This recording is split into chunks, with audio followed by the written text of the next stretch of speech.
បងប្អូនទាំងអស់គ្នាថ្ងៃនេះមកប្រាប់ពីវិធីដោះកលឺខ្សែកក៏ដោយខ្សែដៃក៏ដោយដែលមានកលឺបែបអញ្ចឹងហើយបងប្អូនទាំងអស់គ្នានេះបងប្អូនណាទៅទិញខ្សែកឬក៏ទិញខ្សែដៃដែលមានកលឺបែបអញ្ចឹងហើយអត់ដឹងដោះមកជួនកាលទៅគាត់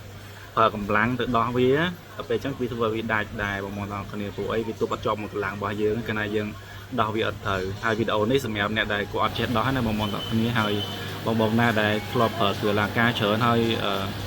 គាត់ចេះដោះហើយពួកបែបអញ្ចឹងណាបងប្អូនគ្នាប៉ុន្តែវីដេអូនេះខ្ញុំធ្វើជូនពួកអីមានបងប្អូនខ្លះគាត់អត់ធ្លាប់ដោះទេអត់ធ្លាប់ដែលជួបអញ្ចឹងណាអញ្ចឹងក៏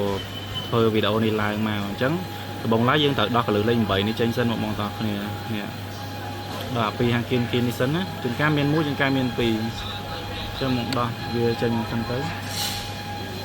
បន្តមកទៀតដោះអញ្ចឹងហើយក៏មិនទាន់ទាញចេញបានទេបងប្អូនទាំងអស់គ្នាគឺយើងមានកលឺនេះមួយទៀតអានេះក៏លើពី2តង់បងប្អូនអរគ្នាអញ្ចឹងយើងចុចឲ្យកន្លែងនេះហើយចាំយើងទាញនេះបងប្អូនចុចឲ្យបានយើងទាញណាពេលយើងពាក់វិញយើងដាក់នឹងចូលហើយបានយើងកັບក៏លើលេខ8គៀននេះអញ្ចឹងវីដេអូនោះមានតែប៉ុណ្្នឹងឯងបងប្អូនអរគ្នា